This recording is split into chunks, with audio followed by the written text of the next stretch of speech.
பறித்த கீரை பொரியல் செஞ்சிட்ருக்கேங்க. ஸோ இது ஆல்மோஸ்ட் ஆயிடுச்சு.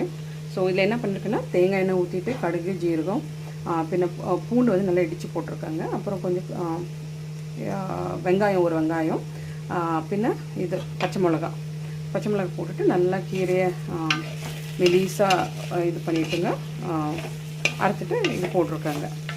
ஓகே, ஸோ ஆல்மோஸ்ட் இது ஆயிடுச்சுங்க. இப்போ கொஞ்சோண்டு நான் இது போட்டிருக்கேன், தேங்காய் கொஞ்சம் போட்டிருக்கேங்க. அது இல்லாத இந்த லாஸ்ட்டில் இந்த பவுட்ரு போட்டிருக்கலாம். இன்னும் கொஞ்சம் தண்ணியாக இருக்குங்க. இது கொஞ்சம் தண்ணி வடைஞ்சிடுச்சுன்னா அதுக்கப்புறம் லாஸ்ட்டில் இந்த பவுட்ரு போட்டு நம்ம இறக்க வேண்டியது தான். ஸோ இந்த பவுடரில் என்ன இருக்குன்னா இது கொப்பரை இருக்கு இல்லைங்களா, கொப்பரை, கொஞ்சம் ஜீரகம், அப்புறமேட்டு இது பூண்டு, அப்புறமேட்டு இதுங்க புளி கொஞ்சம் போட்டிருக்கேன். அப்புறம் இது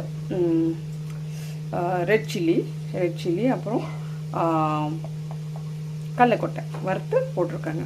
ஸோ இது வந்து சில பொரியலுக்கு மட்டும், எல்லா பொரியலுக்கும் போட மாட்டேன், சில பொரியலுக்கு மட்டும்.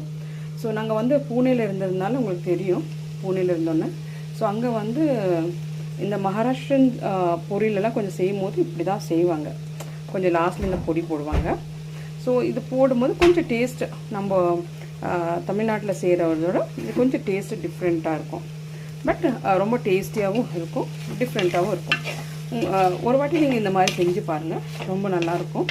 ஆனால் நம்ம தேங்காயும் போடுவோம், கொஞ்சமாக தேங்காய் போடுவோம். ஆனால் நம்ம ஃபுல்லாக நம்ம பொரியல் செய்யும்போது எப்படி தேங்காய் போடுறோம்னா அவ்வளோ தேங்காய் வேண்டாம், கொஞ்சமாக தேங்காய் போட்டுட்டு அப்புறம் இந்த பவுடர் போட்டிங்கன்னா ரொம்ப டேஸ்ட்டாக இருக்கும். இது வெறும் சாதத்துலேயே கொஞ்சம் நெய் போட்டு சாப்பிட்டிங்கன்னா இன்னும் பிரமாதமாக இருக்கும்.